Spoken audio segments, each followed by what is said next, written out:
চট্টগ্রামে যৌথ বাহিনীর অভিযানে অ্যাডভোকেট সাইফুর রহমান হত্যা মামলার আসামি হিসাবে ২০ জনকে গ্রেফতার করেছে। এবার তাদেরকে ডিম আর লাঠি থেরাপি চলতেছে। এই মুহূর্তে কঠিন ডিম থেরাপি লাঠি থেরাপির আয়োজন করেছে চট্টগ্রামের যৌথ বাহিনী। আর পাশের দেশ ভারত তাদেরকে যেভাবে শক্ত হাতে আজকে একটা বক্তব্য দেওয়া হয়েছে বাংলাদেশের পক্ষ থেকে, আমি ধন্যবাদ জানাই। সুসংবাদ যে আন্তর্জাতিক যে অপরাধ ট্রাইব্যুনাল যে হুলিয়া জারি করেছে, গ্রেপ্তারি পরোয়ানা জারি করেছে, তারপরেই কিন্তু আন্তর্জাতিক এই ট্রাইব্যুনালের যে রায়, সেই রায়টা তারা কার্যকর করবে এবং এরকম ১২৭টি দেশ কার্যকর করবে বলে ঘোষণা দিয়েছে। বাংলাদেশের চলমান ক্রিটিক্যাল পরিস্থিতিতেও বাংলাদেশের জন্য ভালো কিছু খবর আছে। দর্শক, আপনারা জানেন বাংলাদেশে এই মুহূর্তে যে সাম্প্রদায়িক দাঙ্গা সৃষ্টির অপপ্রয়াস ভারতকে দাঁত ভাঙা জবাব দিয়েছে। উপদেষ্টা সরকারকে ধন্যবাদ দিতে চাই এই জঙ্গি চিন্ময় কৃষ্ণকে গ্রেফতার করার জন্য এবং জামিন না দেওয়ার জন্য। বিশেষ করে ধন্যবাদ দিতে চাই ডিবি পুলিশকে, কারণ পুলিশের মাঝে বর্তমানে ডিবি পুলিশই একমাত্র সক্রিয়। হত্যায় জড়িত যারা আছেন তাদের সর্বোচ্চ শাস্তি দাবি করতেছি এবং যারা বা যে গ্রুপ এখানে জড়িত তাদের বাংলাদেশে বসবাস করা অথবা বাংলাদেশে রাজনীতি করা বা সাংগঠনিক কর্মকাণ্ড পরিচালনা করার যোগ্যতা আছে কিনা সেই প্রশ্নের সীমাহীন বা কপালপুল্ল চিন্ময় কৃষ্ণের একটা কথা আছে না, যে বাড়াবাড়ি বেশি করা ভালো না, বাড়াবাড়ি করেন তো সীমাবদ্ধতার ভিতর, বেশি বাড়াবাড়ি ভালো না। পিনাকি কিভাবে অ্যাডভোকেট সাইফুল ইসলাম আলিফকে মারলো সেটা জানার আগে আপনাদেরকে একটু স্মরণ করিয়ে দেই। আসসালামু আলাইকুম দর্শক, আজকে এই ভিডিওতে আপনাকে স্বাগত। প্রিয় দর্শক, বর্তমানে বাংলাদেশের অবস্থা এবং রাজনৈতিক শৃঙ্খলা কি তারই আলোকে আপনাদের সামনে বেশ কিছু গুরুত্বপূর্ণ ভিডিও নিয়ে হাজির হয়েছি। সেই ভিডিওগুলো দেখলে আপনারা রীতিমতো অবাক হয়ে যাবেন। প্রিয় দর্শক, তাই আমি আর দেরি না করে চলে যাব মূল ভিডিওতে যাওয়ার আগে যারা আমার চ্যানেলটি সাবস্ক্রাইব করে তাদেরকে অসংখ্য ধন্যবাদ। আর যারা এখন আমার চ্যানেলটি সাবস্ক্রাইব করে তারা সাবস্ক্রাইব করে ফেলুন এরকম ধরনের সকল আপডেট সবার আগে পেতে। যৌথ বাহিনীর অভিযানে অ্যাডভোকেট সাইফুর রহমান হত্যা মামলার আসামি হিসাবে ২০ জনকে গ্রেফতার করেছে। এবার তাদেরকে ডিম আর লাঠি থেরাপি চলতেছে। এই মুহূর্তে কঠিন ডিম থেরাপি লাঠি থেরাপির আয়োজন করেছে চট্টগ্রামের যৌথ বাহিনী। প্রিয় দর্শক, আওয়ামী লীগকে ধ্বংস করার জন্য, আওয়ামী লীগের কুত্তা লীগ, শিয়াল লীগ, কুকুর লীগকে হত্যা করার জন্য হাসিনাই যথেষ্ট। যতদিন হাসিনা বেঁচে থাকবে এতদিন পর্যন্ত এইভাবে তাদের কুকুর লীগকে তারাই মেরে ফেলবে। কারণ হাসিনা ২ দিন পর পর একটা উসিলা দিয়ে তাদেরকে মাঠে নামাবে, আর আমাদের যৌথ বাহিনী, আমাদের পুলিশ বাহিনী, র্যাব বাহিনী তাদেরকে গ্রেফতার করবে আর থেরাপি দিবে। এবং গতকাল সাইফুর রহমান বাংলাদেশ সরকারের একজন পিপি ছিলেন। আপনি সরকারের লোককে হত্যা করেছেন, আর সরকারের লোককে হত্যা করলে তার বিচারটা কেমন হয় বাংলাদেশের জনগণ নয়, বিশ্বের জনগণ জানেন। বেসরকারি লোক মারা গেলে একরকম, সরকারি লোক মারা গেলে আরেক রকম। তাই সাইফুর রহমান তরুণ হলেও তিনি কিন্তু একজন সরকারের পিপি, সরকারের আইনজীবী ছিলেন চট্টগ্রামের আদালতের। তাই সেই আদালতের সরকারের আইনজীবীকে হত্যা করেছে এই ইসকন বাহিনী। তাই ইসকন বাহিনী পিপিলিকায় পাখা গজায় মরিবার তরে, পিপিলিকার পাখা উঠলে আগুনে পড়ে মারা যা। তাই ইসকনের যে পাখা উঠেছে, এই মুহূর্তে উঠেছে, এটা গুড টাইম, ভালো টাইম। কারণ এখন বিএনপি ক্ষমতায় নাই, বা জামাত ক্ষমতায় নাই, বা বিরোধী কোনো দল ক্ষমতায় নাই। এখন ক্ষমতা আছে আন্তর্জাতিক অঙ্গন থেকে স্বীকৃত প্রাপ্ত আন্তর্জাতিক নোবেল বিজয়ী ডক্টর মোহাম্মদ ইউনূস।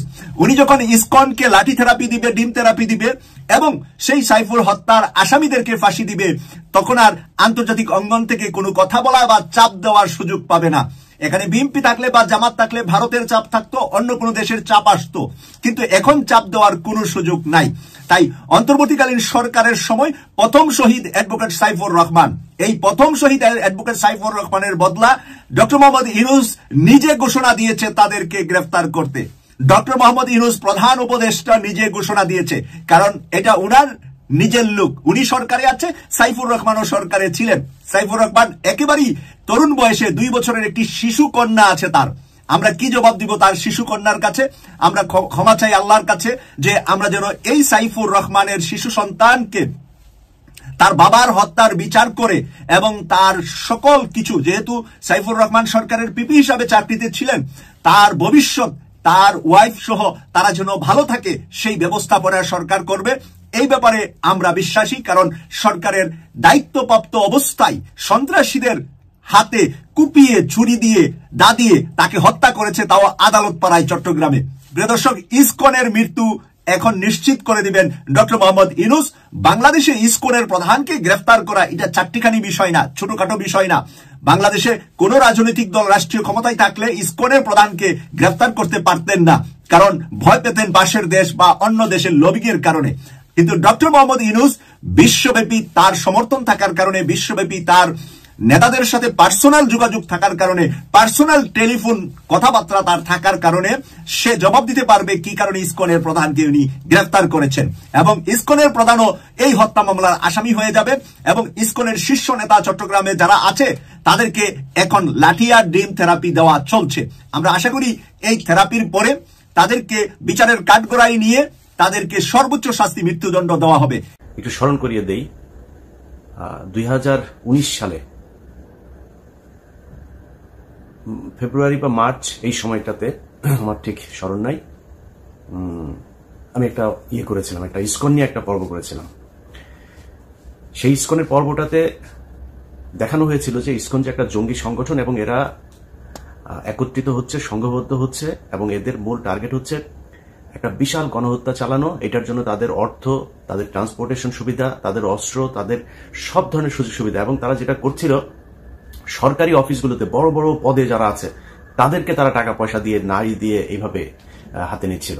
যে কারণে বিভিন্ন জায়গায় যখনই কোথাও কোনো আপনার এমনকি হিন্দুদের সাথেও তাদের বিভিন্ন মন্দির দখল নিয়ে গ্যাঞ্জাম হয়েছে, সেই গ্যাঞ্জামগুলোতেও দেখা গেছে ইসকনের সংখ্যা কম, কিন্তু পুলিশ প্রশাসন সবসময় তাদের পক্ষে দাঁড়িয়েছে, যে কারণে তাদের সাথে পারা যায়নি। তো ওই সময় কিছু কিছু বিশেষজ্ঞ আছে, সেই বিশেষজ্ঞদের নাম বলতে চাই না, ঝামেলা বাধাইতে চাই না, কারণ 5 বছর অনেক যন্ত্রণা সহ্য করে আসছি, তো একটু শান্তিতে থাকতে চাই। হ্যাঁ, তো তারা বলেছিল ইসকন নাকি একটা তাবলিগ সংগঠনের মতো, এরা তাবলিগের মতো গান টান গায়, হ্যাঁ, এরা কৃষ্ণ ভাবনা করে, তো এটাই হচ্ছে তাদের মূল কাজ। এখন দেখেন বাংলাদেশের সবচেয়ে বিস্ফোরা হয়ে দাঁড়িয়েছে ইসকন। আমি ইসকনের এই হত্যাকাণ্ডে ডেইলি স্টারের একটা নিউজ গতকালকে করেছে, Chinmoy followers clash with cops in Chittagong, lawyer killed. এটা হচ্ছে ডেইলি স্টারের সংবাদ। আর প্রথম আলো নিউজ করেছে, সময় নিউজ করেছে, চট্টগ্রামে আইনজীবীকে হিন্দু ভেবে হত্যা করলো দুষ্কৃতিকারীরা। বুঝছেন তো, হিন্দু ভেবে কারা হত্যা করেছে, তার মানে মুসলমানরা হত্যা করেছে। তো সমস্যাটা এইখানেই। এখনো পর্যন্ত এই গণমাধ্যমকে কিছুই করা হয় নাই, গণমাধ্যমে কিছুই হয় নাই। সময় টেলিভিশনের সাকি এখানে এখন পর্যন্ত তাদের হয়ে কাজ করে। কমল দে এখনো পর্যন্ত, এই যে নিউজের সাথেও সম্ভবত কমল দে জড়িত আছে, সে ওইখানে এই নিউজ করেছে, সময় টেলিভিশনে কালকে থেকে যাচ্ছে। এখন এটা বিচার করবে কে? আপনাদের গত 2 দিন ধরে দেখছি যে সবাই পিনাকির পেছনে লেগেছে, কারণ পিনাকি হচ্ছে ওই যে প্রথম আলোর সামনে গিয়ে গরু জবাই করেছে, এটার জন্য। পিনাকির অতীত, পিনাকি গণজাগরণ মঞ্চের সাথে ছিল, পিনাকি অনেক বাম করেছে, পিনাকি হুজুরদের বিরুদ্ধে অনেক কথা বলেছে, জামাতের বিরুদ্ধে অনেক কথা বলেছে। পিনাকির প্রতি আপনার ক্ষোভ থাকুক, সন্দেহ থাকুক, কোনো সমস্যা নেই, কিন্তু পিনাকি যেটা করেছে এই গেল 2-3 বছরে, পিনাকির যে অবদান এইটুকু আপনাকে স্বীকার করতে হবে। আর প্রথম আলোর সামনে যেটা করেছে, প্রথম আলোর সামনে ওই সময় ডাকা ঠিক ছিল কিনা, ওই সময় দাড়ি টুপিওয়ালা লোকজনের যাওয়া ঠিক ছিল কিনা, এত এত ডর ভয় দেখায় না, লাভ নাই। এই দেশের যেই সব এই কুকুরের ছানাগুলো সুশীল সাজা তারপরে এইসব বলে না, এই কুকুরের ছানাগুলো এই জুলাই আগস্ট মাসে রাস্তায় নামে নাই। এরা আজকে এসে যে চেয়ারে বসছে না, এই চেয়ারে বসা লোকজন এরা এখন দেখাচ্ছে যে আইন, হ্যাঁ, পত্রিকার সামনে যা করা যাবে না। পত্রিকার সামনে এখানে নিউ ইয়র্ক টাইমস, তারপরে এখানে CNN, BBC সবকিছু সামনেই প্রোটেস্ট করে মানুষ। তো প্রোটেস্ট করা যাবে না কিছুর জন্য? ওইখানে যা প্রথম আলোর বিরুদ্ধে কিছু বলেন, প্রথম আলোর কারোর ধরে টান দেয় নাই তো, প্রথম আলোর সামনে গিয়েছে তারা গরু জবাই করে তারপর মাংস খাবে চলে যাবে। এই আন্দোলন এরকম হওয়া উচিত ছিল কি না ছিল সেটা নিয়ে আপনার অবজারভেশন থাকতে পারে, কিন্তু পিনাকি যেটা করেছে সেটা করার পরে সেই লোকগুলো গিয়েছে, তাদেরকে মারধর করা হয়েছে, মারধর করার পরে তারপরে নিয়ে আবার আটকে রাখা হয়েছে। প্রথম আলোর বিরুদ্ধে কি করা হয়েছে? ওই লোকগুলির অপরাধ কি ছিল? সেখানে গরু জবাই করতে গিয়েছে, এটা অপরাধ। কিন্তু এই প্রথম আলো এই গেল 15 বছরে অন্তত 1500 মানুষকে অন্তত তারা খুন করেছে। অন্তত এখন পর্যন্ত জেলখানে আপনার কি কোনো অনুমান আছে কত হাজার আলেম আটক আছে? যে কয়জন আলেম বের হয়েছে সেই কয়জন আলেমরা নিজেরাও এদের নামটাম বলেন, এদের ব্যাপারে আমার মনে হয় ওনাদের কোনো চিন্তা ভাবনা আছে কিনা সেটাও জানি না। আমি ইলিয়াস, আমার কথা আপনাদেরকে বলে রাখি, আমি ইলিয়াস অ্যাটর্নি জেনারেল পর্যন্ত যায় যদি একটা তদবির করি, ওনার কাছে যদি একটা উপকার চাই, উনি যদি আমাকে একটা উপকার করে, সেই উপকার দিয়ে অন্তত 20 কোটি টাকা আমি ইনকাম করতে পারি। আমি ইলিয়াস করি না, অ্যাটর্নি জেনারেলের কাছে যায় জিজ্ঞেস করেন। যতবার তাকে ফোন করেছি এই রাষ্ট্রের জন্য ফোন করেছি, এই আলেমদের ছাড়ানোর জন্য ফোন করেছি, বাবুল আক্তারের কথা বলেছি, বিডিআর এর হত্যাকাণ্ডে যারা আছে তাদের কথা বলেছি, কোনোদিন পার্সোনাল কোনো ইন্টারেস্ট তার কাছে যায়নি, জিজ্ঞেস করেন যায়। তো উনি আইনের ভেতরে থেকে যতটুকু সম্ভব হয়েছে, কিন্তু আলেম যারা আছেন আপনারা তো তাদের সাথে জেল খেটে এসেছেন, দেখেন নাই তাদের কি অপরাধ। আসিফ নজরুল বলে যে এই ডিজিটাল নিরাপত্তা আইন, সে আমাকে ওই দিন ফোন করে বলছে যে আপনার এখন সমস্যা কি, আপনি চলে আসেন, আপনার শুনলাম পাসপোর্ট নেওয়ার সমস্যা। আরে আসিফ নজরুল, আপনি আমার পাসপোর্ট নিয়ে উনি দেখবেন। আরে আসিফ নজরুল ভাই, আপনি আমার পাসপোর্ট নিয়ে দেখবেন, আপনি এসবি রে বলেন না, পাসপোর্ট অফিসে বলেন না, ওদের যদি বাপের ক্ষমতা থাকে আমার পাসপোর্ট আটকায় রাখতো, ওদের বললেন ক্ষমতা থাকে, উনি আমাকে এই হেল্প করতে চায়। আপনার কাছে এই হেল্প চাই না তো ভাই, আপনার কাছে জীবনে কোনোদিন কোনো পার্সোনাল ইন্টারেস্ট নিয়ে জীবনে ইলিয়াস যাবে না। কিন্তু আপনি এই যে আলেমরা এখন পর্যন্ত আটকে আছে, ডিজিটাল সিকিউরিটি অ্যাক্টে অনেক আলেম আটক আছে, আপনার সেখানে ভূমিকা কি, আপনার পদক্ষেপ কি, আসলে কি কিছু নেওয়া হচ্ছে? কিছুই নেওয়া হচ্ছে। এখন বালের এক আইন দেখাচ্ছে, ওইখানে প্রথম আলোর সামনে যাওয়া যাবে না, ডেইলি স্টারের সামনে যাওয়া যাবে না, কালবেলার সামনে যাওয়া যাবে না, হাজার হাজার পুলিশ আর্মি যায় সেখানে পড়ে। আরে বেটা, তুই যে চেয়ারে বসছিস ওই চেয়ারটাই তো জোর করে দখল করে শেখ হাসিনা কি তোর কি ওখানে বসেছে? তুই নির্বাচন করে আসছিস, তুই কোন সংবিধানের কোন ধারায় তুই এই চেয়ারে বসছিস? তুই এখন আইন দেখাস। এই দেশ বিপ্লবের মধ্যে আছে, বিপ্লব করে আদায় করতে হবে। গতকালকে সাইফুল ইসলাম আলিফকে সেখানে খুন করা হলো, গোয়েন্দা সংস্থা কি বাল ফালাইছে সেই জায়গায়। এই যে 33 আপনার ডিভিশনের যে জিওসি, এই যে এখন জাহাঙ্গীর আলম ডিজিএফ এর চিফ, তার এখন তার কাজ কি, সে কি করছে? আসামিরা বাংলাদেশের ভেতরে এখন পর্যন্ত আছে, সে ধরছে না কেন? হত্যা মামলার আসামিরা ঘুরে বেড়ায়, তাদেরকে ধরা হয় না। কাজ কি আর্মির, সেনাবাহিনীর, গোয়েন্দা সংস্থার কাজটা কি? সাইফুল ইসলাম যে বের হলে ওকে মারবে জানে না? সামনেই তো ওরা ত্রিশূল নিয়ে দাঁড়ায় ছিল, এই খবর সেনাবাহিনীর কাছে ছিল না, মানলেন না কেন? পিনাকি যায় সেটা মারাইছে, তাহলে পিনাকির যেহেতু দোষ, তো পিনাকি এখানে প্রথম আলোর সামনে বিশাল ঘটনা ঘটে, ওইটাও পিনাকি দোষ করছে, এই জন্য এটা ঘটছে। যারা এই 2 দিন সুশীল বাক্য ছাড়লেন তারা এটা ঠেকাইতে পারেন নাই কেন? সে সকল উগ্রবাদী হিন্দুদেরকে প্রতিহত করার জন্য আমাদের মনে বিন্দু মাত্র সহানুভূতি থাকবে না। আমরা আমাদের জায়গা থেকে স্পষ্ট করে বলতে চাই, আমরা অনেক সহ্য করেছি, আমরা আমাদের জায়গা থেকে সর্বোচ্চ উদারতা দেখিয়েছি। আমরা দেখেছি এই অভ্যুত্থানের পূর্বে কারা কতটুকু এই অভ্যুত্থানকে সমর্থন করেছিল। আমরা দেখেছি এই বাংলাদেশ থেকে শেখ হাসিনা পালিয়ে যাওয়ার পরে কাদের মন সবচেয়ে বেশি খারাপ হয়েছে। আমরা আমাদের জায়গা থেকে স্পষ্ট দেখেছি, যখন এই বাংলাদেশে অভ্যুত্থান পরবর্তী সময় একটি অস্থিতিশীল পরিবেশ হওয়ার কথা ছিল, তখন কিভাবে আমাদের এই মাদ্রাসার ভাইরা ওই মন্দিরে গিয়ে পাহারা দিয়েছে, কিভাবে 5ই আগস্ট রাতে সারা রাত ওই মন্দির পাহারা দিয়ে সকালে ফজরের নামাজ তার সামনে রাস্তায় পড়েছে।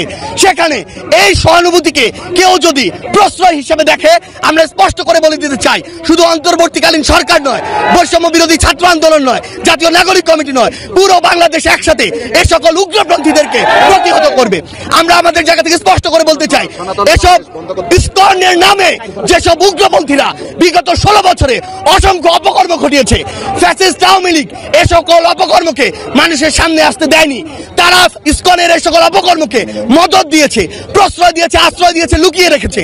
কিন্তু তাদের চরিত্র কি, তারা কিভাবে মানুষকে জবাই করে, এই দৃশ্য আমরা গতকালকে দেখেছি। আমরা আমাদের জায়গা থেকে স্পষ্ট করে বলতে চাই, বাংলাদেশের মানুষ যেমন সকল ধর্মের প্রতি সহানুভূতিশীল, একইভাবে সকল উগ্রবাদীদের বিপক্ষে তাদের রক্ত গরম হয়ে সর্বোচ্চ অবস্থানে যেতে, তাদের বিরুদ্ধে দাঁড়াতে, তাদের প্রতিহত করতে বিন্দুমাত্র দ্বিধা করবে না। আমরা আমাদের জায়গা থেকে সরকারকে স্পষ্ট করে বলতে চাই, যারা আমার ভাইকে হত্যা করেছে তাদেরকে যদি গ্রেফতার করে দৃষ্টান্তমূলক শাস্তি না দেওয়া হয়, তাহলে পুরো বাংলাদেশের এই যে ছাত্র জনতা একসাথে সরকারের বিরুদ্ধে তাদের জায়গা থেকে প্রতিবাদ জানাবে। আমরা আমাদের জায়গা থেকে বলে দিতে চাই, যদি এই ক্ষেত্রে দৃষ্টান্তমূলক শাস্তি না হয়, তাহলে এটি হবে সরকারের বিচার ব্যবস্থার ক্ষেত্রে অন্যতম একটি ব্যর্থতা। আমাদের জায়গা থেকে স্পষ্ট কথা, এই যারা ইসকন নামের, যারা এই উগ্রপন্থী একটি মনোভাব বাংলাদেশে ছড়াচ্ছে, হিন্দুত্ববাদী মনোভাব বাংলাদেশে ছড়াচ্ছে, তাদেরকে অবিলম্বে নিষিদ্ধ করে বাংলাদেশের স্থিতিশীলতার জন্য, শান্তিপূর্ণ পরিবেশের জন্য তাদেরকে অবিলম্বে নিষিদ্ধ করতে হবে। প্রিয় দর্শক, আমি আশা করছি আপনারা সকলেই আলোচনাগুলো শুনেছেন এবং এই আলোচনাগুলো নিয়ে যদি আপনাদের কোনো মন্তব্য থেকে থাকে অবশ্যই কমেন্ট বক্সে জানাবেন।